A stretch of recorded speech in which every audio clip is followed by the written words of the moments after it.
That's twice in a row that I did a big inhale right as you turned up the fader on the music. Yeah. I'm not saying I'm making a habit out of it. There really was no coordination between the two events. It just so happened to go that way. Is it because you want to be more prepared? It's my version of your except you haven't done that in a little bit. A couple episodes I've been missing your your throat clear. Are you still doing it? Am I missing it? Is it my fault? Yeah, I'm still doing it. Oh, okay. I just did it. All right, you're still doing it. Yeah. All right. So, well, you got a coffee on the table if you want to. Or is that empty? No, it's still going. Oh, okay. Halfway. Are you a slow coffee drinker? Is that how that goes? I kind of am. Yeah. Like a sip. I like to taste it. Yeah, a couple. Yeah. Mm-hmm. Little sip here and there. Today, kicking it off. Look at this. My goodness. School district employee sentenced to prison for stealing over $1 million worth of iPods. Look at that. Not the Apple product you would expect to be stolen. Not the Apple product you even hear about anymore, but $1 million worth of those. That's quite a few iPods. Now, why would a school district be buying that many iPods, and then how would you steal them? So much mystery. But I can imagine. I can imagine the iPod because it doesn't have cellular. So I guess it's only connected while you're at school because you have access to certain applications, possibly learning and education application. I don't know. Maybe YouTube. Yeah. Don't schools give like iPads out to kind of borrow for education purposes? I don't know why it is our perception around education devices having to be bigger than mobile devices. Like in your head, you're sitting there thinking, oh, a laptop, that's for work. An iPad, that's kind of for work. An iPhone or an iPod, I don't know, you're going to get any work done on this. Yeah. Anyway, scroll down there. Let's see the details. It may be 2022, but the iPod is at the center of an elaborate theft ring that has now resulted in 3 people being sentenced to jail time. The United States Department of Justice announced in a press release that it has sentenced 3 people to prison for their roles in stealing and reselling over $1 million worth of iPods. They still got the value associated. This happened in New Mexico, and Christy Stock, a former employee of the school district, sentenced to 18 months in federal prison as a result of her role in that scheme. They were overseeing a program to provide Apple iPods to school children with the intent of benefiting Native American children living on tribal reservations in New Mexico. Instead, I guess, of that happening, over 3,000 iPods were resold for personal benefit. And this was between the time period. This is all, I guess, alleged at the moment. Between the period of 2013 to 2018. Oh, wow. Is according to Department of Justice press release. So this is like a slow trickle. Yeah, they were... it's not like an instant sale. And it looks right here that the orders were ranging from 100 to 250 units per order, 2 to 3 times a year. And Stock admitted she received $800,000 in illegal proceeds from selling these. That's a lot of iPods, man.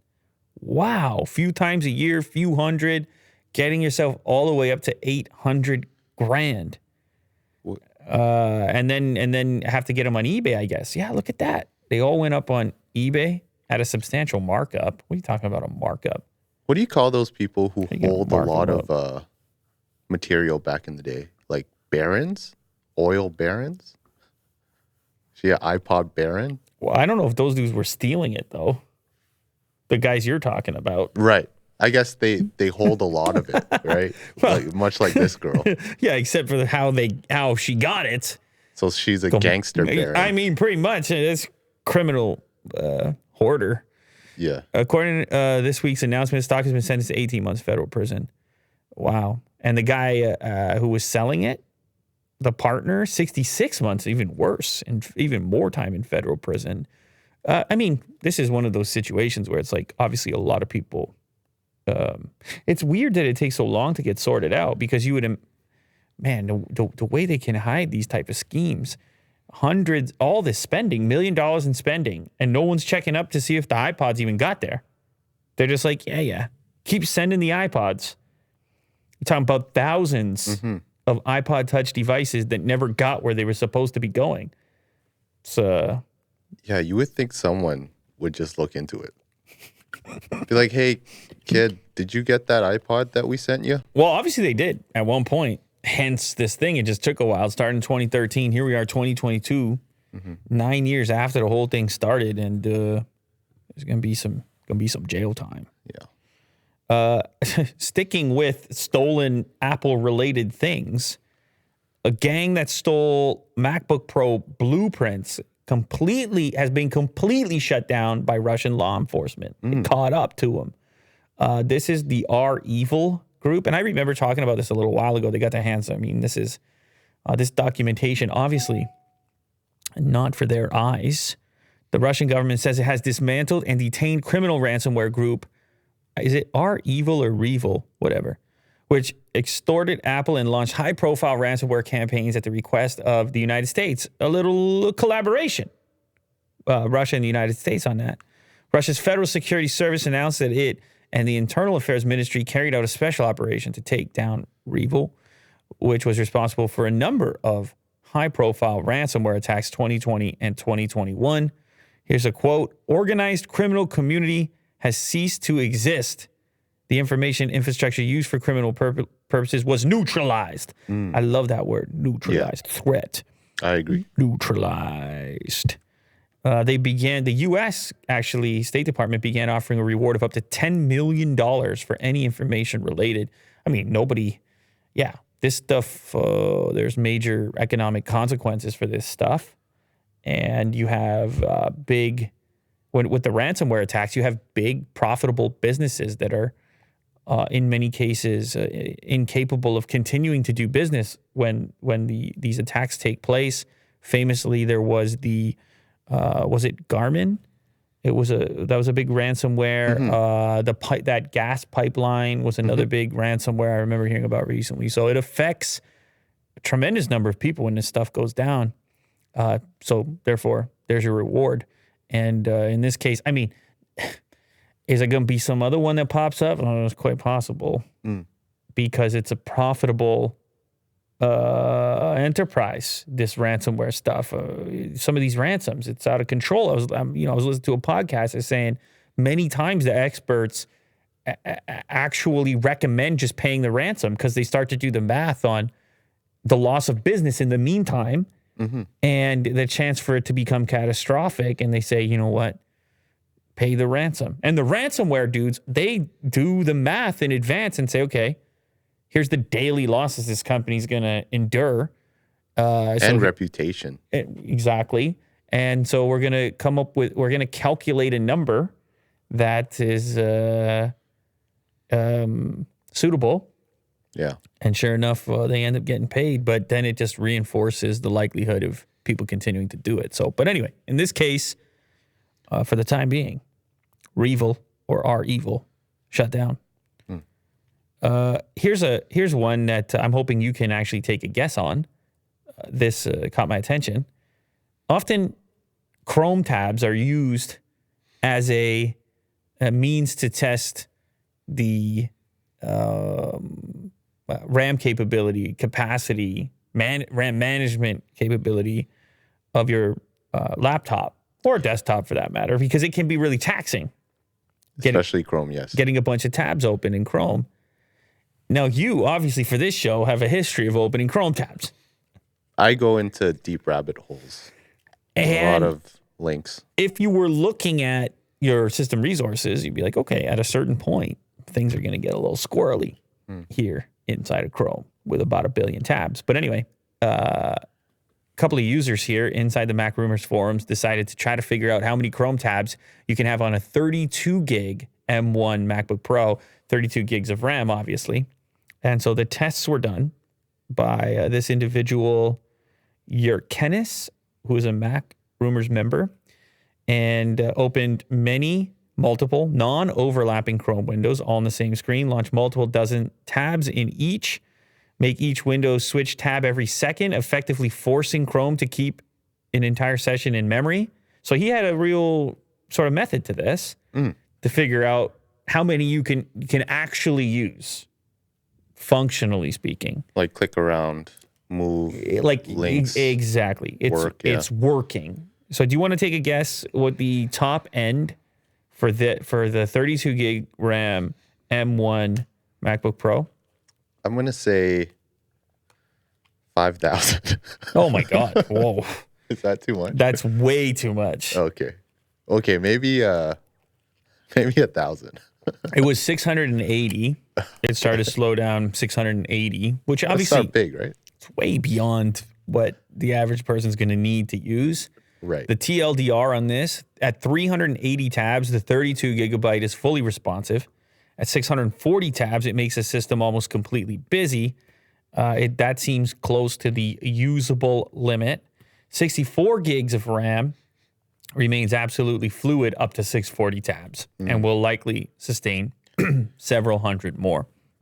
So, yeah, I mean, it's more than anybody would ever need, but presumably you would be doing other things on your system that could potentially be more taxing than whatever Chrome tabs you happen to have open. I think on the high end, for a guy like yourself or myself, you maybe would get up to like 30 tabs on the high end. Or do you ever get to 50 maybe? Definitely not 600. I don't think it's feasible. Probably not. But I've been close to 50, I would say, on a regular basis. Yeah, I know. I get there sometimes too, just having so closed easy. things down. And I also use Chrome kind of as an OS and have pin tabs, and those count. And so if you start out with like 10 that are pinned and then you open another 20, well, you're at 30 right like that. I guess navigating would be a nightmare too. Those like sliver of tabs. Oh yeah, on that bar. Yeah, you got to have a decent monitor for all that tab stuff. Louis Vuitton has a new smartwatch, and that's a flashy. That's a little. I mean, I guess it's Louis Vuitton. You got to show off a little bit. Yeah, but it's a rainbow effect to it, which I didn't expect. At least with the colors around there, I don't know if you can modify it. So that's what the front of it looks like. A subtle smartwatch might go unnoticed in the office, but it takes a bolder timepiece to stand out among the fashionistas. Shout out stuff.tv. Connected wristwear that's guaranteed to turn heads. Louis Vuitton's latest ticker will light up any salon. So it's got a kaleidoscope inspiration here.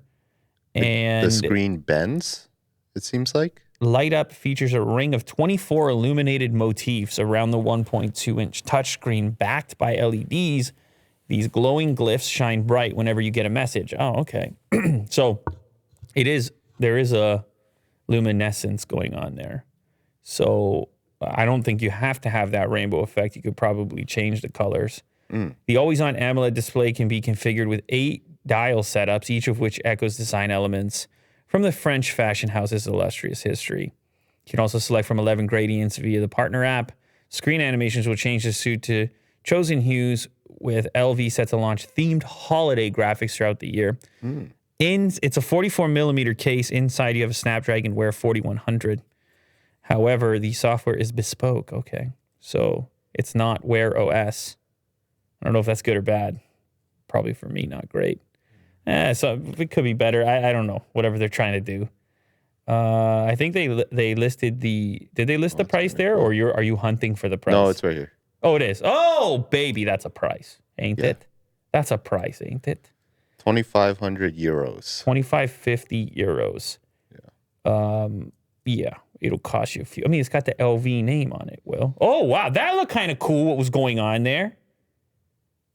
Is that the Game of Thrones? Huh? Is that Game of Thrones, or do I have that wrong? Her. Is she from? No. Okay. You know what? We don't have to. Kind of. But I don't think that's. You know what? We don't have to. I know nothing. All right. I watched the first season. That actually kind of looks cool. Now that I'm. You know what? I mean, 2,550 euros is obviously not going to be for a lot of people, but. And it's not going to look that good once you got the glass and all the crap and fingerprints and things. But I got to say, as I play with my Withings watch over here, I got to say, Will. That could be you. Maybe I'm. That is Sophie Turner. Wait. That's Sophie Turner? I was right, dude. Wow. She looks different in this, doesn't she? I was right, dude. I can't believe you Can't believe you doubted me. You do know something. I can't believe you gave me the, well, it looks very close. Well, okay, well, she didn't look like this in Well, Game of Thrones. that's very cute, Lou. That's all I can say. I'm a Game of Thrones fanatic, and it's very cute. You think you know what you're talking about. So Are you seems like are you there's different watching any styles, right? shows right now? Because you had a real Game of Thrones thing going on. I'm watching this series called Dexter, New Blood. Oh, everybody know. You don't have to say it like that. Everybody knows what Dexter is. Come on, man. I made it through the first season of that show about 1,000 years ago. I can't believe it. I can't believe they're still doing it. They revised it. Is it revived it? A reboot? Is that what it is? Sure, yeah. Right. New Blood. Oh, Hence I get the it. name. Oh, I get it. New Blood, which is different than Old Blood. Yeah. I have one more episode left. Oh, okay. And are things going well for you? I like it. Okay. I like it. Because Vin's whole thing was lukewarm when the two I of you know, were talking yeah. about it. I was like, I was very worried. it's hard to continue to watch it after his whole what he was putting out. But anyway, yeah, okay. LV luxury smartwatch. I don't know what's going on with the luxury smartwatch. A lot of brands have entered. The other one that comes to mind is Tag. Tag. They did one of these. I think the price was very similar. But they're more of a watch brand than a luxury brand.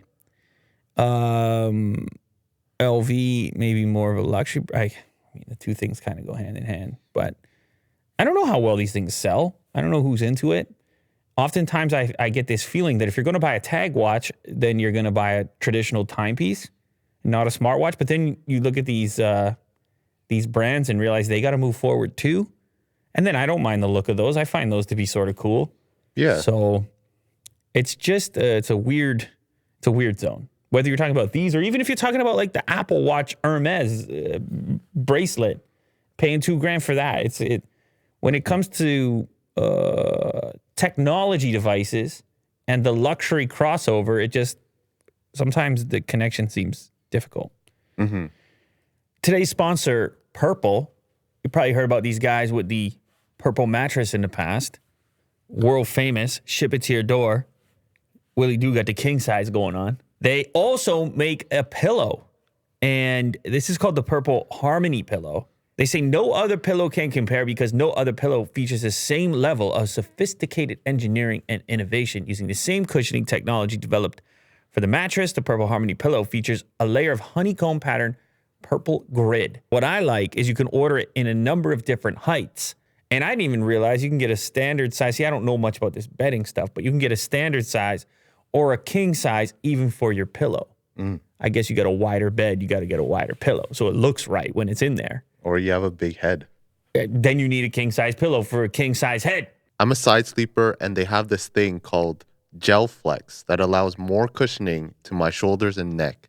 It's also super breathable and doesn't retain heat. Getting a great night's sleep starts with having a great mattress. Get a Purple mattress. Go to purple.com/LouLater and use the code LouLater. For a limited time, you can get 10% off on any order of $200 or more. That's purple.com/LouLater. Code LouLater for 10% off any order of $200 or more. Try your Purple mattress risk-free and free shipping and returns. Financing is available too. Also sponsored by ExpressVPN. Protect your online privacy with ExpressVPN. You can get a trusted VPN here, both for Blue Later and Unbox Therapy, and we use it around the studio. It works on all your different devices, from PC to Mac to mobile devices like Android and iOS. You can even install it right on your browser. Your online activity is your business, period. ExpressVPN. ExpressVPN is the best way to hide your online activity from your ISP. Just download the app, tap one button, and you're protected. Visit expressvpn.com/LouLater. That's expressvpn.com/LouLater. And you'll get 3 extra months free. That's expressvpn.com/LouLater to learn more. Last up, we're sponsored by HelloFresh. Take the stress out of mealtime. HelloFresh is America's most popular meal kit. All types of wonderful dishes that you're going to be able to put together yourself in record time I see one right there. 20 minutes, you could do a sweet chili shrimp and cabbage stir fry. Sounds delicious. I mean, it's got cilantro and crispy fried onions. Imagine doing that in 20 minutes. It's because it's easy prep. Those are my favorite ones. Things are chopped, so you get to see your ingredients, see your nutrients, slap it together, like I said, in record time, and then get to enjoy the flavors and the healthy choices. The box shows up at the door. You put it together. You enjoy. HelloFresh delivers pre-portioned ingredients to your door, including farm-fresh produce that arrives within a week, so you get the convenience without skimping on quality. Skip the trip to the grocery store, saving you the wait in long lines, ensuring you don't waste money on excess food. A lot of us here use HelloFresh, and the 20-minute meals are a lifesaver. Go to hellofresh.com/LouLater16 and use the code LouLater16 for up to 16 free meals and 3 free gifts. That's hellofresh.com/LouLater16 and use the code LouLater16 for up to 16 free meals and 3 free gifts. Thank you to HelloFresh.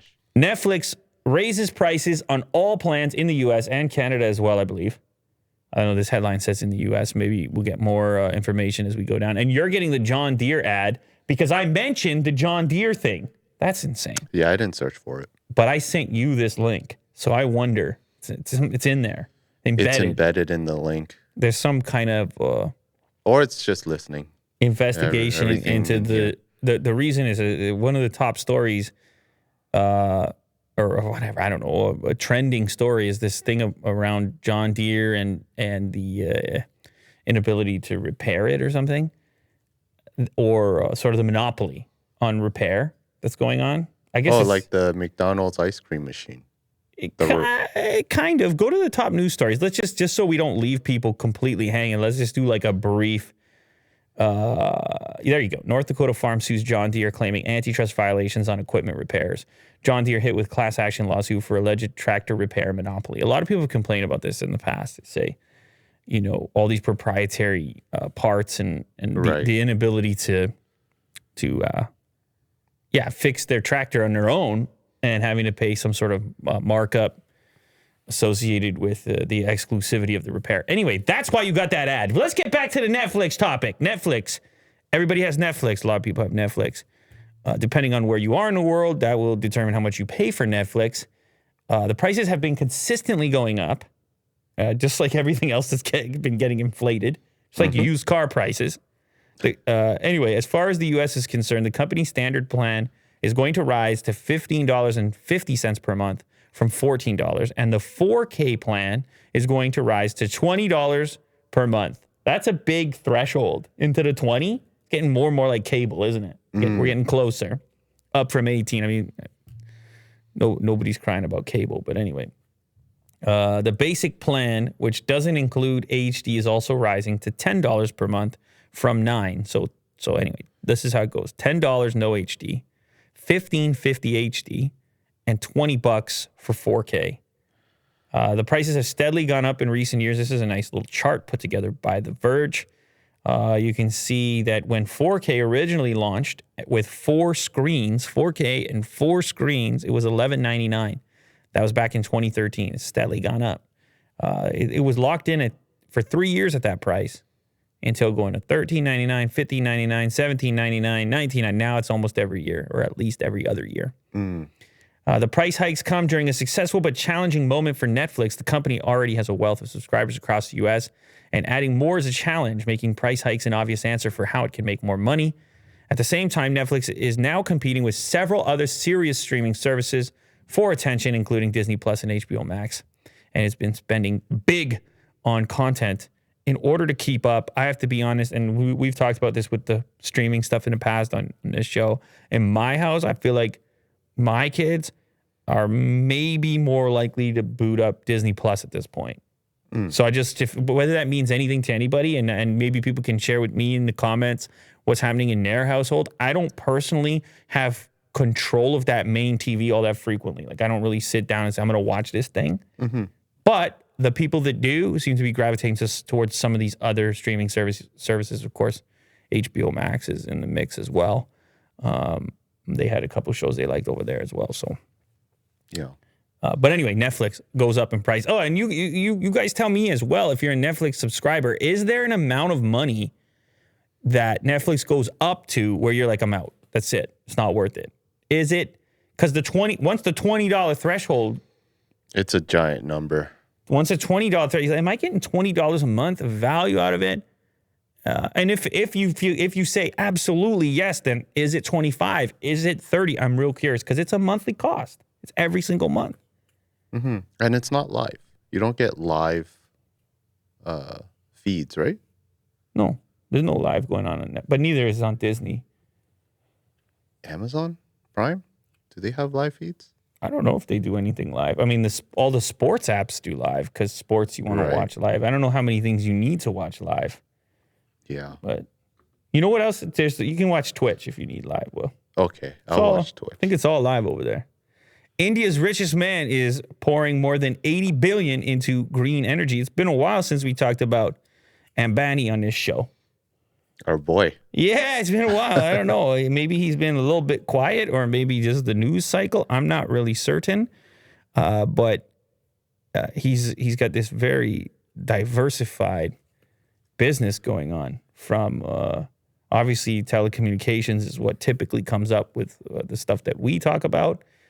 But this latest news has to do with a power plant. And I don't know what was the technology going to be. Let's see.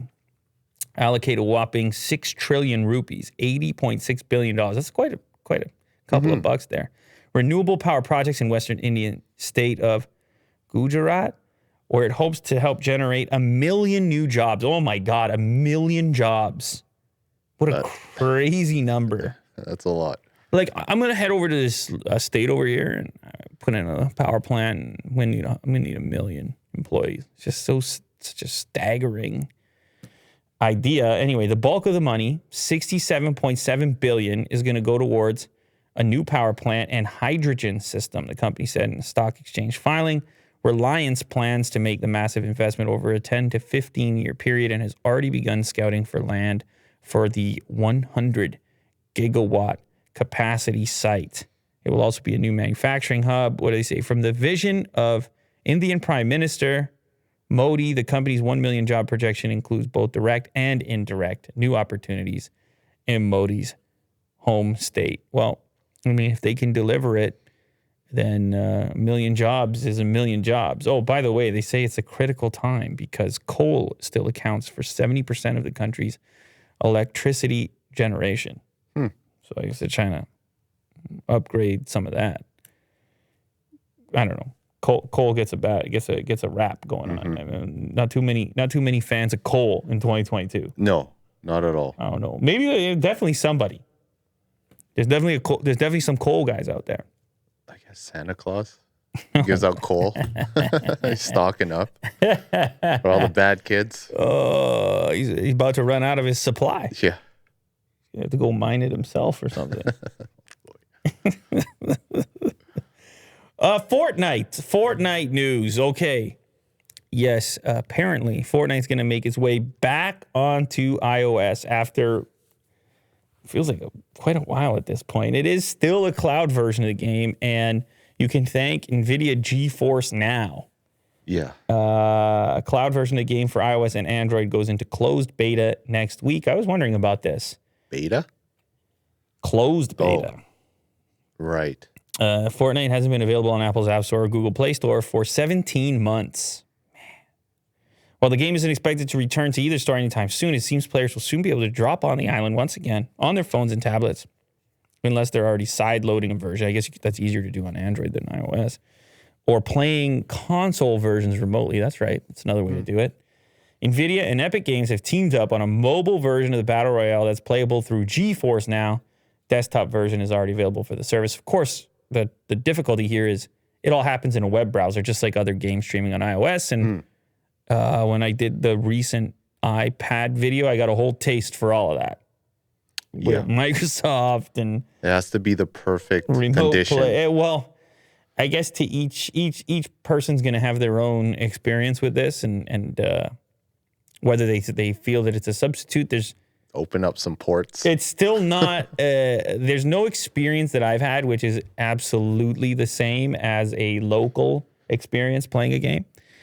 There's been some Stadia experiences where I was like, okay, this is, decent. It's all right. But as far as that real snappy, lag-free, low input, lag type of scenario, I haven't experienced it to that extent. However, if anybody wants to take a crack at it, I guess NVIDIA can take a crack at it. So that lets you load up Fortnite through Safari on iOS. Now what you'll do obviously is set up one of these shortcuts on the desktop, which just takes you straight there, like on one of your screens. It'll be an icon. You'll just tap that as if you were launching Fortnite, and then it'll just launch into the browser, and you don't need to really worry about it. But anyway, we haven't heard about this story in a while, and I'm curious what's going on with the lawsuit. I don't know if it's on hold or frozen for a moment. Some type of, what do they call that? When The stalemate? No, there would be like a ruling, and then there would be what's it called? An appeal. Yeah. When you got these appeal that appeal. When you got these big companies involved, you got to appeal. It's got to be an appeal. Lawyers love appeals. You got to appeal. Yeah. It's like, oh, that's the ruling. I'm going to appeal. How many times are you going to appeal? Yeah. You got some Dogecoin news. Oh, I guess Elon tweeted that they want to take. I was listening to him. I haven't finished the podcast with Lex Friedman, but he's going in on Doge again, saying he's still into it. They were talking about which cryptocurrency would be on Mars. And he's still a big Doge guy. And then he went on, I guess, social media as usual and said that Tesla's going to accept Dogecoin for merchandise on the site. Merchandise, I guess, is all your, not the cars, but everything else. The shirts and tequila. Whistles. I got the whistle. Where's the whistle? Did anybody go to the mailbox recently? I got the whistle. I should have the whistle somewhere. Has it shipped yet? I don't know. I don't know if it's shipped or not. But okay. I didn't pay Doge for it. So not sure it matters. I just paid boring dollars for it. Anyway, so the Doge goes up because the tweet goes out. And I guess it was up 9% today. Is that a Texas belt buckle? Yeah. I think this one's new. Yeah, that must be new. That's hilarious. Oh man, yeah. You can imagine this kind of meme collectibles expanding because it's such a following. Yeah. And you have to collect them all. You know, there's every opportunity to collect them. I just realized something though. It's very Tesla only because I would like to have maybe one of the some more space stuff. But I guess that's different. It can't really pop up here. It's got to be shop.spacex.com. I guess it has to be shop.spacex.com. But look, it's such a simple thing. It's like 12,000 Doge. For the Cyber Quad. Yeah. Why is that the only one listed in Doge and not those other? Because some are not. So okay. You have the whistle, but not the wireless portable charger. This is so. You have the belt buckle. Right. But yeah, not the car model. I guess it depends on when the item was added into their inventory. It looks like the newer merchandise items are the ones that have the Doge price listed. There's older items with the mug. I don't know if that's an older item. Never mind. Anyway, it's funny because if you bring up a Doge chart, and I'm sure this is why it's so entertaining, it fluctuates substantially, obviously. And so you might catch a deal here if you buy this merch at the exact right moment. Although over the course of the day, it's been fairly locked in there at 0.24. Do a 5-day or a month, though. Yeah, so you got a low of 18, a high of 24. I guess whatever the difference is over the course of the last month is certainly not going to make or break Tesla or Elon. I thought this was actually pretty smart. Play around with buying little accessories and see how the marketplace goes. And Doge gets a little bit of a boost. It is Yeah, interesting. you know, I'm just going to say this. Is the big Doge boost not available anymore? Because from an influencer perspective, there have been some moments which, I guess it peaked around 0.4. I wonder what it's going to take for it to make that next big jump. I mean, if it will at all. The peak is still 0.84, at least in the last year. It didn't get higher than that prior, did it? I think this was just a do a little max. before the Just do a max. Yeah. the SNL skits. Yeah. Okay. Around 80 cents. But you're also in CAD. You're not in USD, which just screws up the whole part because everyone's like, wait, when was it that high? But Will's in CAD, so don't get carried away. Yeah, the actual high, more like 64 cents USD. Anyway, you can go buy a whistle with Doge, thanks to Elon. Yeah. I saw this news. Novak Djokovic. This was, this story is enormous. First of all, I was looking on trending and it was number 2 and 4 and 6, all the different sites that talked about it. I don't follow tennis closely enough probably to recognize the magnitude, but you have the world number 1. It's the number 1 tennis player.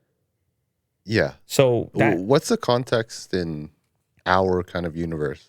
Like LeBron? Well, yeah, I mean, if not playing like basketball finals or something. This is a big event, Australian Open, and he was trying to be there, and he's facing deportation for the second time. So he was going to be deported once, and then he wasn't, and he is. Because he doesn't want to get vaccinated. And I think, I don't know, he admitted to kind of saying something on the documentation that wasn't completely true or something like this. Anyway, he's facing deportation once more and is expected to challenge the decision by immigration minister. But of course, this story has become even bigger because of the what we just did, the general conflict around COVID and lockdowns, and like in Australia, they've got some numbers going on as far as cases are concerned. Cases are way on the rise, and then he's like, I don't want to get vaxxed. I already had COVID, is what he's saying. And they're saying we're telling everybody in the stadium to be vaxxed, is what they're doing. Like employees and the audience, workers, the workers players. and everybody else, and they're saying, so we're not making an exception for you. And he's saying, you got to make an exception for me because I'm the best. I'm number 1, and I just had COVID, so I'm not about to do that to my body. I don't know what they're going to do here. He's sticking with his guns, right? Absolutely, and it seems that they are now right down to it. You are right in the thick of it, where you have a country with exploding numbers. You have people who were already, I mean, I've seen clips of people in the street protesting lockdowns. And so you have differing opinions. And now you have a focal point, a number 1 tennis player squarely in the middle of that debate. And who is clearly one-sided and holding his ground. And so he's like you will start to understand why this story has been so popular. Is there anyone behind him? What do you mean? Like even other players that support him? Actually, I'm not sure. That's a good. I would have to think people being pretty quiet on this one. Djokovic has been outspoken about his thoughts against the COVID-19 vaccination. Although he hasn't confirmed his unvaccinated status, it's assumed that he remains unvaccinated. Djokovic was given a medical exemption in order to travel to Australia, which has strict guidelines right now against the virus. The Australian Open also had rules in place that players must be vaccinated to compete. So that's where the documentation comes into play. And I'm sure I read it somewhere that there was some question about how he filled out a form upon entry. But the crazy part is he's allowed to travel there, but then he was in some type of quarantine until he was ordered to be released. Again, I realize that people are sitting there saying, well, he's a world number one tennis player, but there's a lot of other people sitting in those type of terms that don't want to be doing that as well. But of course, it's going to be, it's going to gather far more attention when it also happens to be the world's number one tennis player. They're just not used to traveling around the world, getting shoved into quarantines, which is part of the reason why one of the conversations here around the Olympics and NHL players not going was there was talk of these extended quarantines on either side of it that would affect their season. And it was just like, okay, not worth it type of thing. I think this also makes it very complex because it's not a team game. Like you can definitely be singular and you can have your own locker room and you can play on the court singular. So there is space, right? What makes it complicated, I think, if you're like a interesting NBA team, right? Like you're with your teammates and you're in a locker room, you're all together, whereas this is more okay, singular. Okay, you know? Interesting, right? I just think that this is very, like, it's even more complex because of this. Well, it's okay, and then the other part is, he was denied access into the country. Then he appealed his visa status and won the appeal. And he was allowed to enter the country for the Grand Slam. So, like, he was denied, approved, and denied again. So it's a lot of back and forth involving this immigration minister. And now people have put their name on the line. Now people are embedded. The heels have been dug in. The Australian Open draw announcement was delayed 75 minutes, and people suspected that meant Djokovic's name would not be on the list. But to many people's surprise, Djokovic sits at the number one spot in the men's single draw. So he's still listed.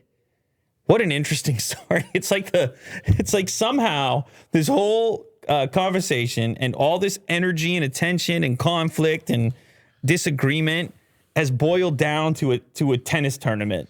And what's going to happen, and the world number one is kind of in the middle of it, and you have the perfect storm for an absolutely massively trending story for 2022. Yeah. I guess the Open is happening right now.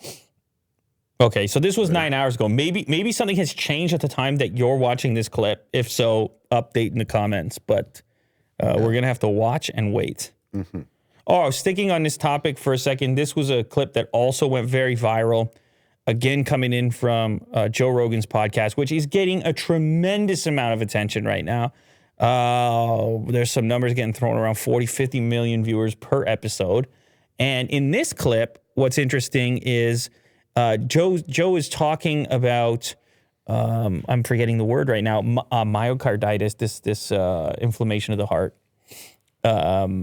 Heart condition that has been associated with COVID and COVID vaccines. Mm-hmm. Anyway, so he seems adamant in the clip that COVID itself is not necessarily correlating with myocarditis in young people. And then in real time, it appears that he is proven otherwise, or at least there's a dispute around it. By his guest. By his guest, Josh Zepps. And then he says, if anyone is going to make me look dumb on the podcast, I'm glad it's Josh Zepps because I love him and he's awesome. However, this is why I'm confused. And then he featured some other data from Substack. I'm forgetting the guy's name right now. Another doctor who interpreted the data and suggested that in certain circumstances, yes, vaccine can be associated with increased myocarditis risk for a certain group. Of course, it's all in this thread, and you can read both sides of it. But what was interesting to me was the follow-up from Joe specifically, and how he kind of, after seeing the clip go viral, you can scroll down because I want to talk about his response. He first said, I'm glad Josh Zepps on the podcast brought this to my attention. Then he followed it up by saying that video is cringy, but it's what happens when you stumble in a long-form podcast when you didn't know a subject was going to come up and you wing it. And I just appreciate this particular comment. And I kind of wish that there was more of it. Now, I realized that the video clip was already going viral. The original post of it had like 7 or 8 million views. But when you're talking a lot and you're having these conversations and you're being that open, the way that you phrase things, and there's all types of opportunities to, as he says, stumble in a long form podcast. But then to come out and call yourself cringy, it showcases that you're like everybody. You're gonna stumble. But either way, there's all these papers and studies are listed over here, and there seems to be some sort of Moderna component, second dose Moderna component, if you look at the data over there, if you happen to be interested in it. But man, in the age of social media and like trying to navigate this stuff, Will, for the average person. Oh, God. Trying to navigate your behaviors on a daily basis. And it is, you and I the other day, we're looking on trends. We're looking at the word COVID compared to the weather. Yeah. Like it's more important to people right now than the weather. It's more important. We were trying to input other words. What was the other one we put in? Food. We're trying to compare COVID volume of human interest around the globe in the form of search compared to food or restaurants or, like I said, weather. It's just consumed the whole planet. And so people, us, Joe, Josh Zepps, CNN, whoever you want to name, kind of trapped in this cycle of citing data and then new studies and then apprehension and then one group being angry at another group, and it's I mean, it can. Spotify gets involved. Oh yeah, too, Spotify. There's the doctors, right? The Spotify story, and it's always Spotify that has to do something, and it's just it's a lot. But anyway, this particular follow up, I appreciated that follow up big time. What's this one? Oh, this is correlated to the last one. Yeah, that's fine. Link. Oh, this one was weird to me. Staying on the topic, but not really staying on the topic. Face masks apparently make wearers look more attractive. Come on, get out of here. In what way? Maybe if you're really maybe if you got something to hide in the first place. Oh man. Maybe there's like an imagination there. Go on. Like kind of like Will. the lower half. People. Well, you got. I mean, that's one of the reasons why people in different cultures like cover themselves, right? Go ahead, Will. Keep going. It's because they want to mask some sort of like, I don't think you really know the answer to that. Come on, man.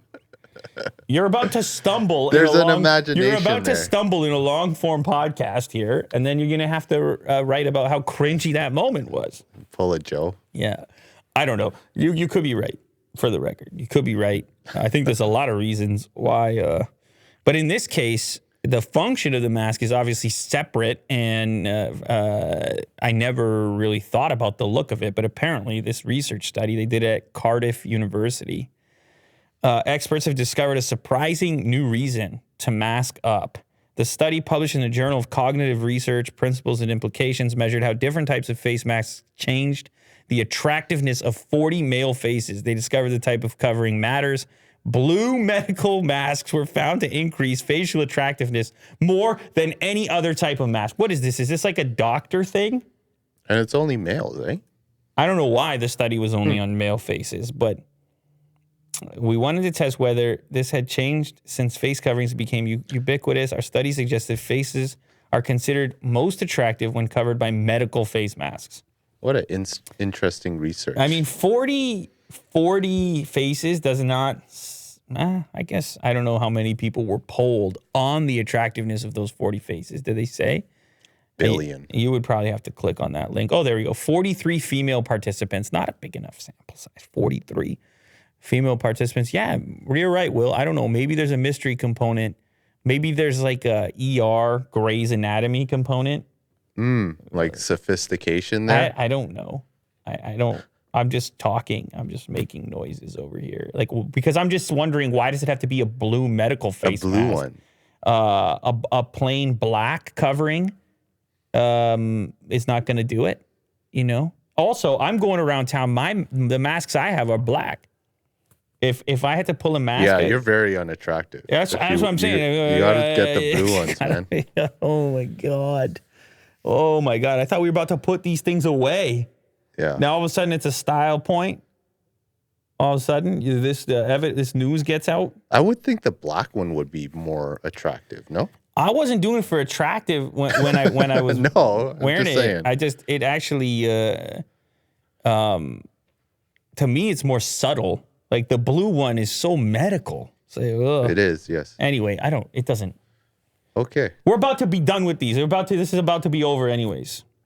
Says you, yeah. Yeah, tail end. Right. Last one. Tail end. Anyway, the story that captivated YouTube, and I think it was number 2 on trending, is the $3.5 million fake Pokemon card scam that apparently Logan Paul was part of.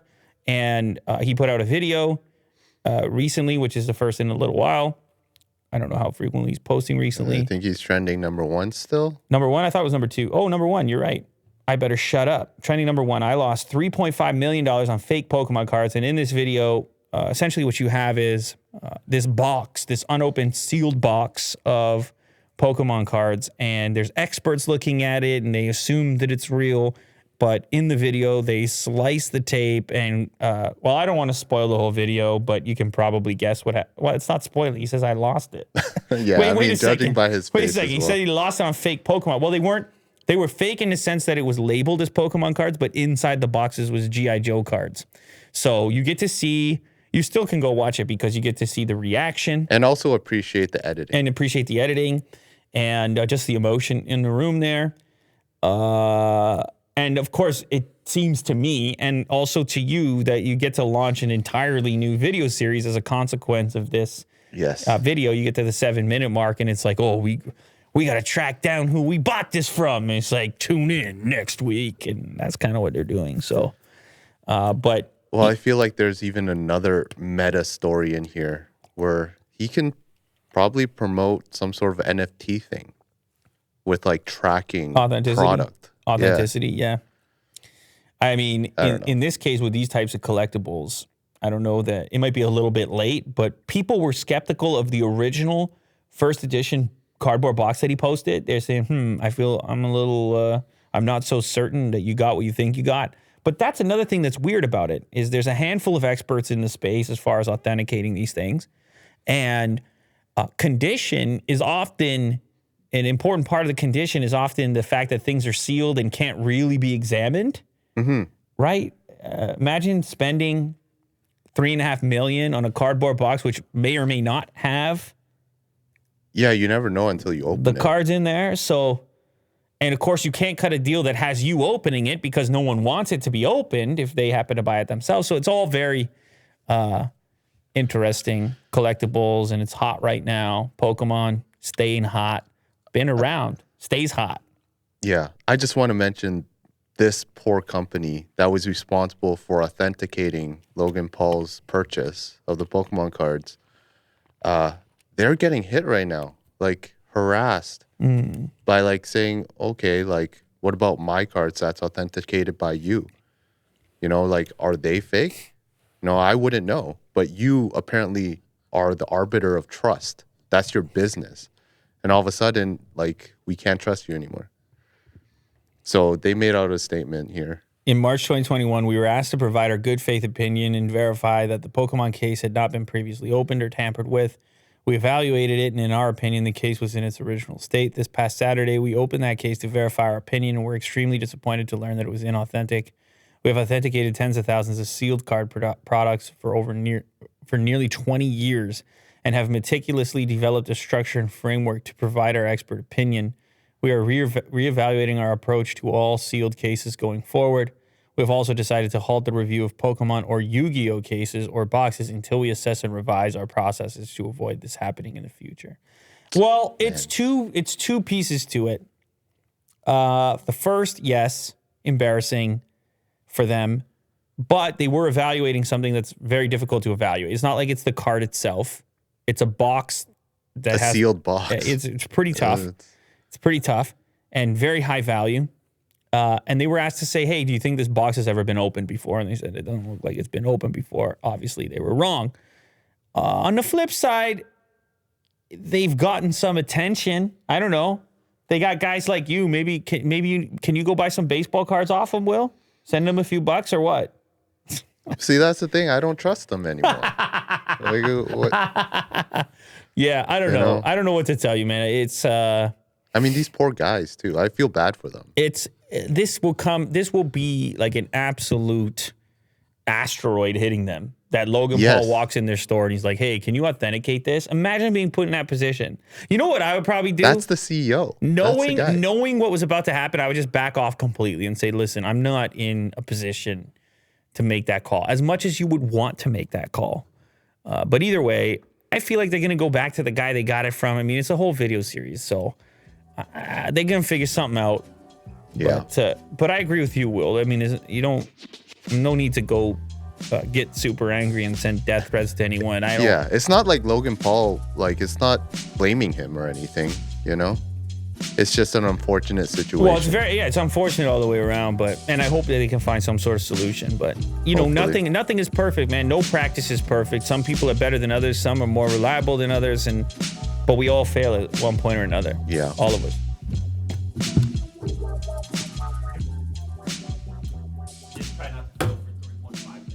Yeah, exactly.